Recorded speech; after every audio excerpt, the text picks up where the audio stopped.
guys? This is Mike Beavers from The Theory, and you are listening to Alien Strand Podcast, the dopest UFO alien podcast out there. And if you want to find out about me, just go on YouTube and search UFOs over UFO or The Theory with Mike Beavers. Stay tuned, guys. Hi, everybody. Welcome to this episode of Alien Strand Podcast. I'm your host, Don Ledesma, and welcome to today's show. Yeah. Well, it's been a real interesting one, that's for sure. But if you guys are new to ufology, welcome to ufology. Welcome to Alien Strand Podcast. We are here to teach you about ufology, about things of the unknown, right? UFOs, UAPs, aliens, extraterrestrials, Bigfoot, everything of the unknown, even supernatural. Yes, we will. We do talk about that as well here on Alien Strand. Now, like I said, if you're new to Alien Strand Podcast, well, welcome and welcome to ufology. And you can find us on 26 to 28 platforms of audio podcasting. So that's going to be iHeartRadio, Spotify, Spreaker, Castbox, Deezer, Alexa Music, audio, iPhone, Apple Podcasts, you name it, we're there. That's right. We are there for Alien Strand. We are live right now on the air. Yeah, because you know what? This is going to end soon for this platform that I'm using. They're going to stop using the live version. And I don't know. I really enjoy it because, I get to chat back and forth with people while I'm on live and I can still do that and I can still see the chats coming through, right? But hey, it is what it is, right? I'm just hoping they keep it on, but they already said by December 31st, it's over. It's done. That live part is not going to be there anymore. And I'm just going to have to record everything and just throw it out like I was doing before. But I really got real comfortable with the live version. Hey, why not, right? Everything that I do here is unscripted. Like I said, I podcast on the fly. And because, I think that when I do that, it just, you hear everything that's coming out of me directly from me without me having to write anything down and just kind of go off script. Go with the script. And I just do everything on the fly. I don't even have a prompter in front of me. Nothing. All I have is a screen, man, where I'm monitoring the music. I'm monitoring everything that's in front of me, and even I can see the chats as they come in live, right? Hey, that's what it's about. But this is what I love to do, and I hope you guys, like I said, are having an amazing day today. We have just kind of been watching everything that's happening up in the skies lately. I caught a UFO the other day and I threw it on my personal Facebook. If you can, look it up there on my personal Facebook. Just look up Donald Ledesma or just Google Donald Ledesma, and you'll see my name pop up everywhere. Yeah, you know why? Because I'm a director, I'm a writer, I'm a podcaster, I'm a musician. I do everything, man. And you'll see me all over the place, but that's because I just can't sit still and I love doing what I do. Speaking of movies, I hope you've caught the first movie, the second movie on Amazon Prime. We just got signed on with Amazon Prime as a World Prime. So now the middle part 2 will be all over here. It'll be popping up. So it already came off for Amazon Prime just temporarily, and then it's going to pop back on for the world. All right, so everybody will be able to see it everywhere. All right, great news, man. We got licensed with them. We got licensed with another company as well. A big, large company also runs through YouTube, so you'll be seeing our films pop up there as well. And it's with Flix and all these other amazing platforms that they're going to throw it on. They're going to throw it on one called Bigfoot, UFOs, and everything unusual. I believe they're on YouTube. So be looking for the middle part 2 there. You'll see it there. Now, the middle 3 is out, but the same process will come out the same way as soon as it comes out on Amazon Prime. It'll go through the same process and hit. But you can still find it right now on Amazon Prime. Go to Amazon Prime, look for the middle part 3. If you've seen part 2, go check it out, man. It's a great disclosure there. I am working on part 4. I am finishing. It's probably going to be about 3-4 months out still. I'm editing. For every 1 minute, I say this over and over, and because it takes me such a long time to edit, for every 1 minute of film that you're seeing on there, it's taking me 4 hours. It is. It does. You got to do sound. You got to do graphics. You got to do the wording. You have to make sure that it's scripted correctly. You got to direct it as you're scripting. You have to do all kinds of things. And it just takes forever to get 1 minute on there, you know what I mean, to where it's going to look really good for you guys, because I want to make sure you guys are getting a good quality. On top of that, plus you're getting the concept of disclosure, because these people are spilling their guts, man, to you guys about disclosure. You know, today we're going to be talking about disclosure, about the UFO committee that just happened yesterday morning. I almost missed it, but somebody contacted me and said, "Hey, man, you're going to watch the disclosure?" I was like, "What? Wait a minute, what?" And so I went on my TikTok. Bam, there it is. I started seeing it pop up there, and thank you for that, for reminding me. And I got to watch good, 30, 40 minutes of it. But of course, I was doing everything else on top of that. Hello. So, and what I was getting out of it, and you're going to hear a lot of my personal thoughts on all of this disclosure through the U.S. government. Is it really disclosure? Is it really disclosure as the people are coming out and talking about it? Because I know Luis Elizondo came out and a couple other people, journalists, and, to spill the beans about everything that's been happening, whistleblowing. They wanted to make sure that everything was covered and make sure that they're able to tell their stories. And I get that. And I applaud them for that 150%, man, because it takes a lot of guts to go up there and do that. Not everybody can do that. But of course, he wrote a best-selling book, and I'm sure it's doing well for him. But what about the others that don't do that? That's the thing, right? And even though he was able to talk about his experiences and everything that came from the book and his own personal experiences from the DOJ, that he was actually was able to get a lot of information out, right? And about how they keep putting tape on their mouths. This is how I see it. I don't know if you guys see it the same way, but I think they try to shut them down. Why? So you figure, right? Think to yourself, is this right? Or if this was not true, let's just say, if none of this was true and there was nothing happening, why put tape on their mouths, right? Why shut them down? Why say we're going to take your pensions away if you say something? Why all the threats, right? Why do that if it's not true? And that's what you have to ask yourself, right? If it's true or it's not. And once self answers and says, well, yeah, it's got to be true, because why would they do that, right? Why would you, in other words, why would you punish somebody for something that that it's not supposed to be there, or they just made it up? We're going to punish you for saying something like that. No, man. You're trying to cover it up, basically, right? And that's what, when they go out in front of Congress and the Congress acts like, yeah, we want to know about this. We want to get to the bottom of this and all this good stuff, which is great. I know they have the right intentions, but what if it's not happening to them as well behind closed doors that we don't see, right?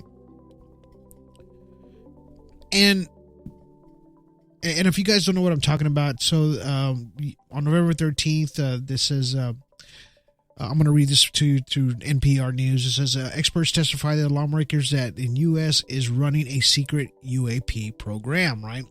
So they're saying, is intelligent alien life starting around space or even in the skies above us here on Earth?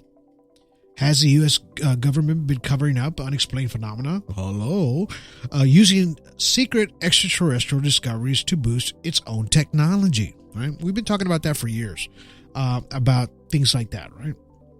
So those are the questions that the members were discussed on Wednesday in a joint subcommittee meeting with the House Oversight Committee, right? And it was titled "Unidentified Anomalous Phenomena Exposing the Truth," right? And even before that, the Pentagon issued a report in March saying that it had found no evidence of extraterrestrial spacecraft, right? But the four experts on Wednesday that testified said other things. They said something different, right? There is. It says a lot of extraordinary moments unfolded in similar hearing last year, of course, with Dr. David Grush, Major, formerly part of the Pentagon's UAP task force, right? A UAP task force. Hello. You telling yourself to listen? Here we go. So these are all the things that are out there that we are just kind of like saying, hey, man, should we bring this to the forefront? There's already task forces out there about this, and a lot of these programs that are that have been out there studying non-human biologics, right? And from supposedly a crash sites from 1947, of course, Roswell, and they say that that these things have been happening under our noses for many years, right? And of course now Luis Elizondo, he had a book from the. He was from the Department of Defense, right? And he says he has a written testimony with a brief alleged that secret arms race is playing out on the global stage. So he's saying that we're making weapons of some sort of secret because it has something to do with the technologies. Well, maybe. He says, let me be clear. UAPs are real, he wrote. Advanced technologies not made by our government or any other government. And we are monitoring sensitive military installations around the globe. Furthermore, the U.S. is in possession of UAP technologies and some of our adversaries as well, right? So other countries, other places, of course, because these things crash and in different places, and of course, they probably have the crash wreckage like we have, right? The same way. And so he wanted to explain himself a little bit better and to get it out there to as many people as possible. Now, I have a little bit of a recording of it, and I want you guys to hear what he had to say, and hopefully this plays out for me. Let's go ahead and hear this real quick. This is his opening statement yesterday, right? Here we go. It is my honor and privilege to testify before you on the issue of unidentified anomalous phenomenon, formerly known as UFOs. On behalf of our brave men and women in uniform and across the intelligence community, as well as my fellow Americans who have awaited this day, thank you for your leadership on this important matter. Let me be clear. UAP are real. Advanced technologies not made by our government or any other government are monitoring sensitive military installations around the globe. Furthermore, the U.S. is in possession of UAP technologies, as are some of our adversaries. I believe we are in the midst of a multi-decade secretive arms race, one funded by misallocated taxpayer dollars and hidden from our elected representatives and oversight bodies. For many years, I was entrusted with protecting some of our nation's most sensitive programs. In my last position, I managed a special access program on behalf of the White House and the National Security Council. As such, I appreciate the need to protect certain sensitive intelligence and military information. I consider my oath to protect secrets as sacred, and I will always put the safety of the American people first. With that said, I also understand the consequences of excessive secrecy and stovepiping. Nowhere was this more apparent than in the aftermath of 9/11, which many of us remember all too well. I believe that America's greatness depends on three elements. A watchful Congress, B, a responsive executive branch, and C, an informed public. Over the last decade and a half, I learned that certain UAP programs were and are operating without any of these elements. Although much of my government work on the UAP subject still remains classified, excessive secrecy has led to grave misdeeds against loyal civil servants, military personnel, and the public, all to hide the fact that we are not alone in the cosmos.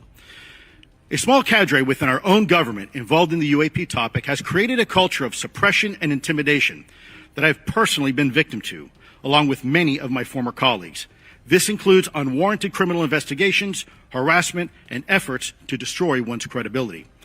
Most Americans would be shocked to learn that the Pentagon's very own Public Affairs Office openly employs a professional psychological operations officer as the singular point of contact for any UAP-related inquiries from citizens and the media. This is unacceptable. Many of my former colleagues and I have provided classified testimony to both the Department of Defense and the Intelligence Community Inspector General, and many of us have subsequently been targeted by this cabal with threats to our careers, our security clearances, and even our lives. This is not hyperbole, but a genuine fact, and this is wrong. To fix these problems, I propose three principal actions. First, Congress and the President should create a single point of contact responsible for a whole-of-government approach to the UAP issue.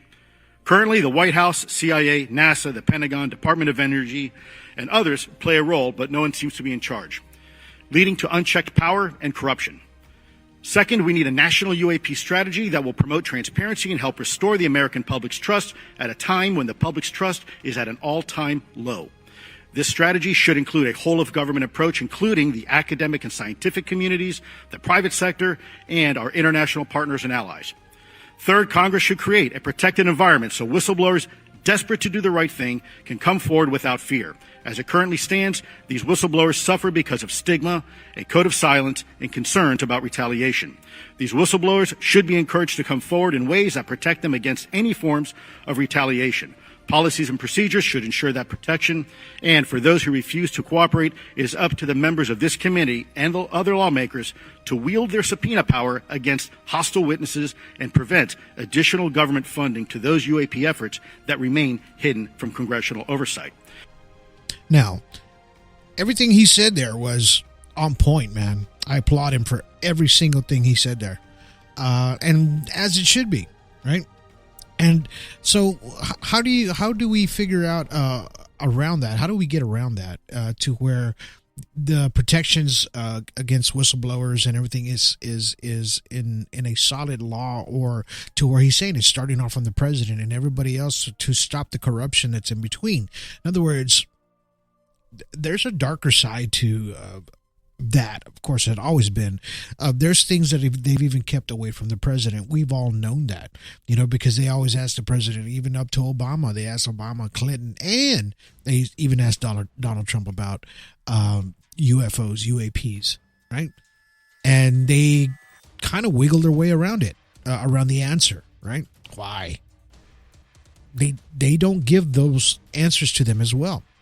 Now, I know the president holds the highest, the highest bar, really, in reality, in the United States, and should be answered like any other person, as a boss man, or let's just put it to you that way, on top of the pyramid scale, that he should get every single answer he wants from that. Now, is there something around that to where our own military has certain procedures to where they can't even tell the president this kind of stuff, right? To where it's like national security on top of security. Let's just put it that way. To secure the payload, all right? Let's just say they have a UFO technologies, things like that underground, like Bob Lazar said. How do you secure that, right? So many people have seen it already, right? Of course, Bob Lazar, everybody else. Now they got George Knapp involved. They got Cowbell involved now. Jeremy Corbell. I say Cowbell because it is what it is. Anyway, so they get all these people involved that have some people that are in the background or possibly behind the veil. I always talk about the veil, right? The veil being that they let you get as far as that, because the transparency is there, but they're still watching you from behind the veil, right? And at that point, you have to think about, how far can I get away with this? Just like Elizondo was talking about, whistleblowing. How far does he go, right? And we had David Grush, last year, or maybe 8 months ago or so. And they talked about that as well. And the reason I talked about security on top of security, because Elizondo was a former intelligence officer that managed highly sensitive special access programs, right? On the behalf of the White House and National Security Council, right? That's in his biography, right? So in 2012, he was a senior ranking person at the DoD Advanced Aerospace Threat Identification Program, a secretive Pentagon unit that studied unidentified anomalous phenomenon. His bio states, adding that he had resigned in 2017. He resigned, right? I think he was seen more than And it was getting to his conscience, right?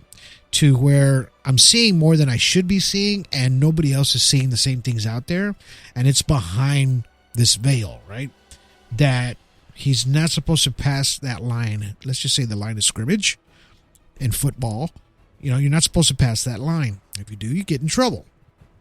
We'll warn you, but then after that, it could be, you know, possibly deadly, right?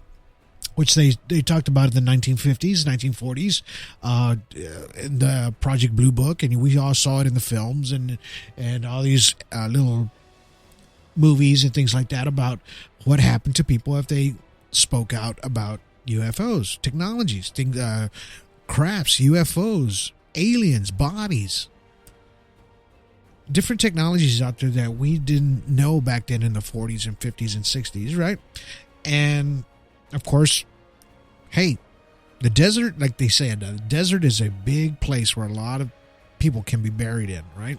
So, and that's what they've talked about over and over. This is how they were threatened over and over. And this is what they were trying to do on this Congress meeting, right? Which they sat there and they listened to them. They asked questions about these technologies. Do we have these technologies? Have you seen? Well, I have to tell you behind closed doors. A lot of this stuff, and you're going to hear my personal thoughts on this, right? A lot of this stuff they're hearing behind closed doors. I have to tell you behind closed doors. I can't tell you here, right? This is me, okay? If you're going to be in front of all these people, Congress, meetings,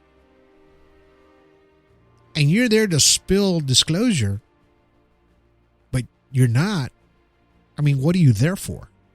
Right? In my opinion, this is in my opinion, you're wasting my time if you're not going to say what you need to say. Right? And I get it. They're guarding the repercussions that comes afterwards, right? They want to make sure that there's a law passed to where they're not going to get any repercussions to their, retirements, things like that, any backlash towards them if they spill the beans. I get it. It's like I know something, but I can't tell you, right? It's like somebody telling you have a birthday coming, and they're going to say, hey, there might be a surprise party, but I can't tell you, right? It's the same concept, right? Same thing, man.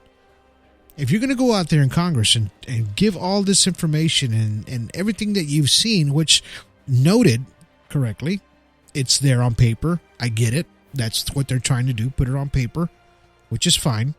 But what about the paper of David Grush? What happened to that congressional meeting? What happened to afterwards? We just read it here. The Pentagon just stated that there is no evidence of UAPs or UFOs. And this was after David Grush, right? In March, they said that they found no evidence of extraterrestrial spacecraft. Hello? And they did the same thing. David Grush, all these other guys, they were pilots. They were all spilling their guts out because the videos came out, right?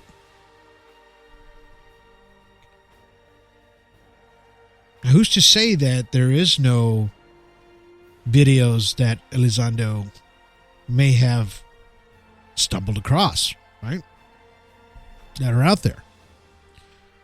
And his thing at the very beginning, if I can remember this correctly, he's done a lot of podcasts. And he's not a UFO guy. He's not.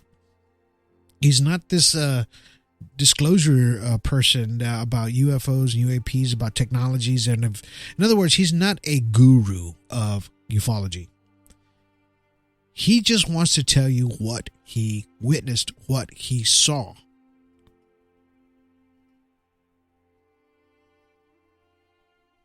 And if you ask him about details about propulsion, how this thing worked, element 115, anything like that, he's not going to be that guy, right? He's not going to tell you the full scientific technologies of these craft if he was in front of him, because he says, I can't tell you that, right? He says, I can't say I was and I can't say I wasn't. Then why are you there? This is my questions, right, to everything.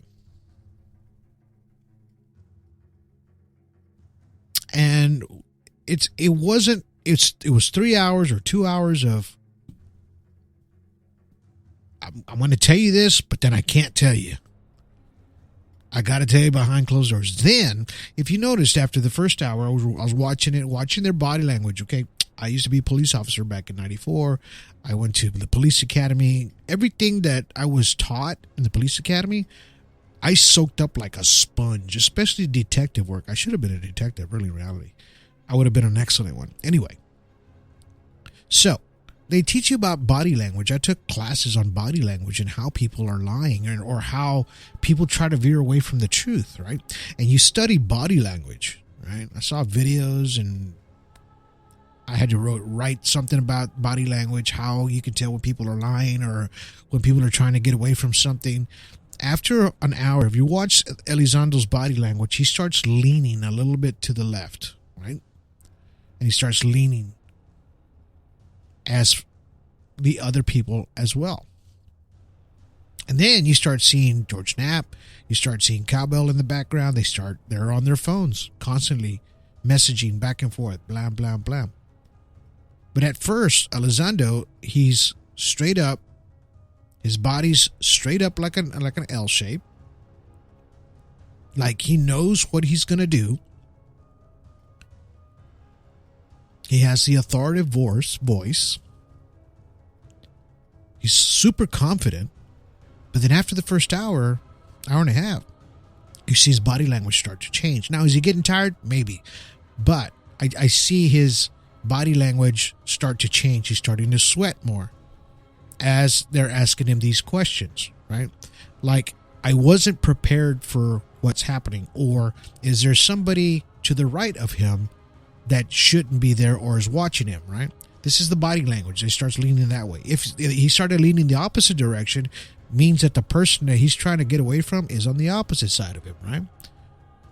You cross your arms, means you're lying. I'm not saying he did that, but these are things that I studied, right? When you cross your arms, you're retaining information. When you're constantly looking left and right with your eyes, you're not looking directly at the person, means you're lying. You're thinking about it, especially when you look left all the time, left, or look up when you try before you say something. Body language don't lie. So at that point, he's getting a little irritated and possibly threatened by his body language. And this is what I started seeing. Now, did something happen? Did he get a text on his phone? Hey, you're going too far, or things like that, right? They could be all, like I said, they have the authority to say what they're saying, but only to a certain point. As far as the general information, right? You can say this, but you can't say that. If you say that, you step on that line. And there's nothing we can do to help you. And this is what they're probably telling him. Or these people, right? I don't trust the process, right? I trust the people. I just don't trust the process. That's me, personally. Now, it's a great thing that they did. I'm glad that they were able to speak about UAPs, everything they saw, these extraterrestrial technologies that they say we have. And, the Congress was able to ask more questions and get deeply more involved, which is great. But how far are they going to be able to get? Really, in reality, right? If the president is not getting the answers, what makes you say these people are? You'll only get as far as is allowed. Put it to you that way. That's why I applaud them for the effort. I applaud them for doing what they did.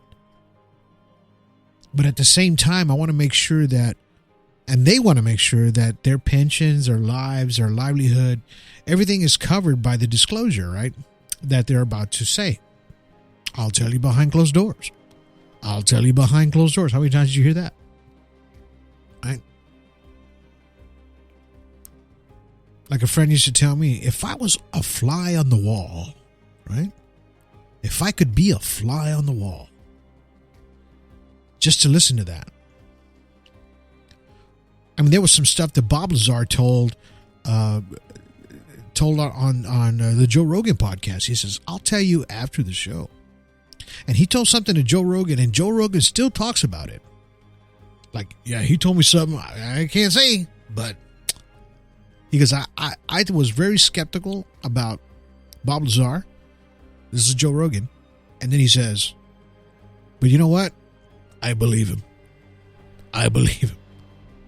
What did Bob Lazar tell him? Huh? Yeah. If I was a fly on the wall. Exactly. Right? And that's the hardest thing about these congressional hearings and things like that. How far is this going to get? Or how long is it going to sit in the shelf? Remember the movie Raiders of the Lost Ark? After he goes through all that, people dying, going everywhere, looking for the Ark of the Covenant, finds it, and what happens at the very end of that movie? They put it in a box. They put it in the biggest warehouse you ever seen on the top shelf.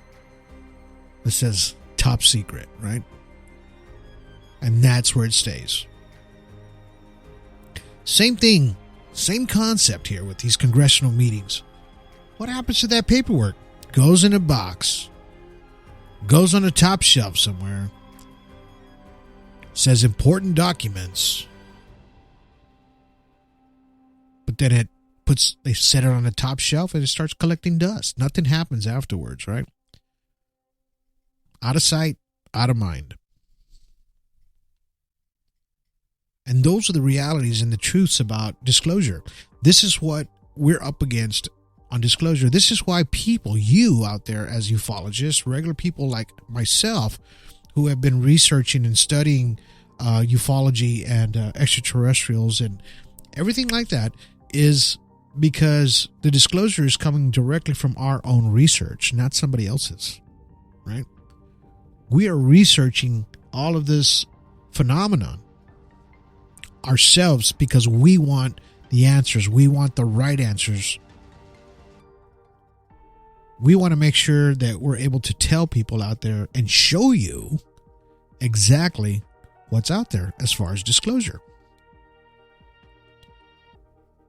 I mean, I just did a video podcast on Patreon just now for Patreon members. Video presentation on an extraterrestrial. Has videos, photos, places where this thing was seen, daylight video, documentation on exactly what happened to this gentleman, right? And I just did that. Because this is the disclosure that I want people to not just to hear about, but they need to see, right? Seeing is believing. This is why I put this in all my films. Seeing is believing. Because even though you're an extraterrestrial contactee, you can be an extraterrestrial abductee, right? As well. Just because you see one from a distance doesn't mean that you didn't make contact. I mean, I just saw one the other day, and it made contact with me because it flashed at me after I asked it, or I told it, I can see you, and it flashed at me. While we were filming the middle part 2, same thing. We all saw it, we oohed and awed, and then it flashed at us. As we told it, thank you, and then it backed away. Okay? I've seen these things personally. So I'm not one of these people that are just telling you about UFOs, disclosure. I'm living it. I am living proof of seeing these things. I film these things myself. I've talked to people that are contactees, that are experiencers, that have direct contact with extraterrestrials.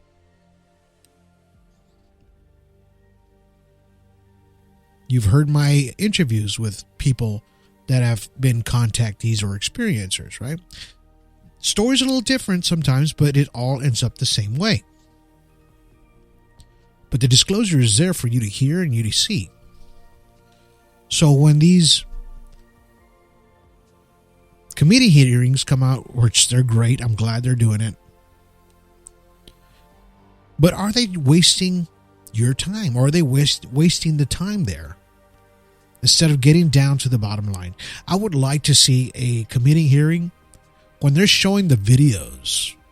When somebody brings up a piece of metal from a ship.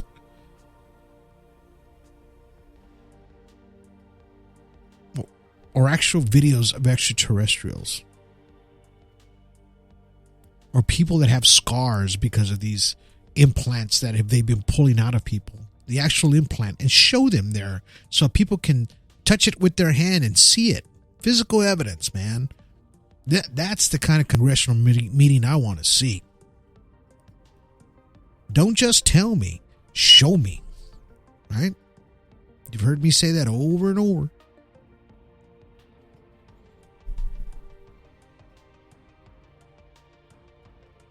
Anybody can say anything. But when you're showing me that the proof is out there, the proof is out there, man. And I think this is the way they should go the next time around. Me personally, if anybody's listening out there that knows these people, tell them to take some evidence out there next time. Physical evidence.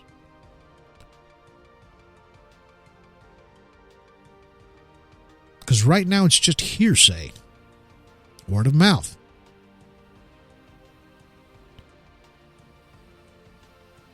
But when you have physical evidence in front of you, things seem to change a little bit more. They seem to get deeper, right?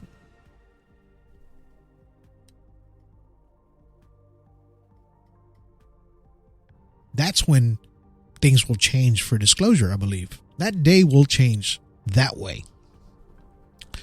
I don't know about you, but that's the way I would do it. So if anybody's out there and knows these guys, tell them to do that next time. Because when these congressmen out there and women that are listening to these men unfold and tell their stories, when they're holding a piece of the craft in their hand, when they're holding a piece of technologies that's never been seen by anybody before, or they're holding, let's just grab one of them freaking aliens from Mexico, a Peruvian aliens, bring it to them, show them these things are real, man. That's when you'll know. That's what they did in Mexico. They put those little aliens on display in front of their congressmen to show them these things are real. And you know what? They're still testing these things. They're giving them money, grants, everything they can to study these extraterrestrial technologies. They're digging up things every day there in Mexico. Mexico's a hot spot, man. Something's going on there. Something is going on there in Mexico to where these extraterrestrials are going freaking nuts over there. And they're showing themselves. We're seeing it more and more. All of our footage now is starting to come from there. Real footage. They're saying there's a base down in Puerto Rico. A UFO base. Who's to say there's not a bunch of Area 51s out there? Right? That wasn't supposed to be there. That wasn't supposed to exist, but then it exists. Who's to say these are not out there in different parts of the world, really, in reality?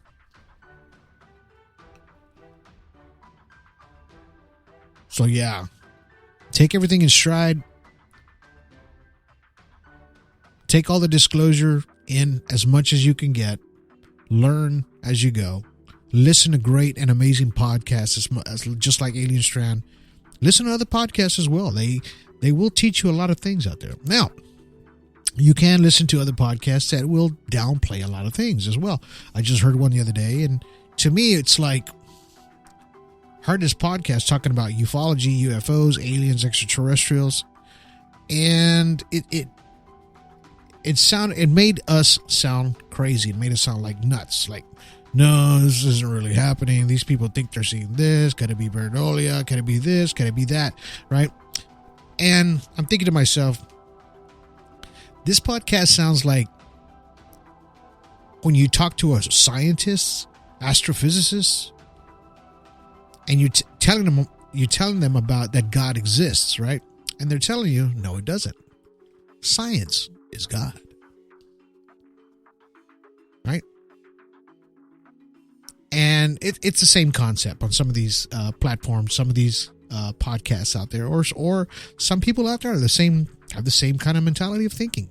You have to be open-minded to everything, whether you believe in a God, whether you believe in a universe, whether you believe in anything like that.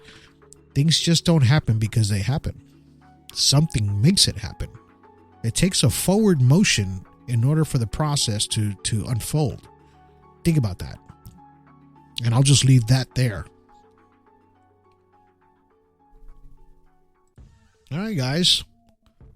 Hope you guys enjoyed today's podcast on our Congressional disclosure. There was some information there, man, and you know, I saw a little bit of it, but if you guys can catch up, go to YouTube. You'll see it, the new Congressional hearing. If you got a couple of hours, sit there in front of it, listen to it, watch it on your TV, check it out, and maybe you get something out of it, you know, and something that maybe I missed, but I know they did their best, and I applaud them for that, and thank you for that. You know, I appreciate them trying to give out their disclosure, but hopefully we can get past this and get something more concrete, and then from then on we'll move forward in disclosure, right? Yeah, I can't wait till UFO lands in front of the White House. We're waiting on that one, ain't we? All right, guys. Catch us on 26, 28 platforms. Listen to Alien Strand Podcast. Hope you guys enjoyed today's show. Give me a thumbs up. Give me a like. Share this podcast if you really liked it. Appreciate it. Go catch us on Patreon, man. We got some videos there that you can be a free member or you can be a paid subscriber. Paid subscribers get a little extra stuff, man. You know, things that you don't get to hear here or see anywhere else. They'll only see it there, right? As far as presentation podcasts, things like that. They get the extras. That's why it's called Alien Strand Extras on Patreon. Go check it out. Go click on after this podcast. It's going to say all my links. That'll point you to Alien Strand everywhere, even our TikTok page. Yes, we have one. Go check it out. We have a lot of good stuff going on there as well. Thousands of people are starting to follow us there. It's actually starting to see our videos, so they're really enjoying the content there. All right. Until then, you guys have yourselves a good day. Have yourselves a good evening. And have yourselves a good night.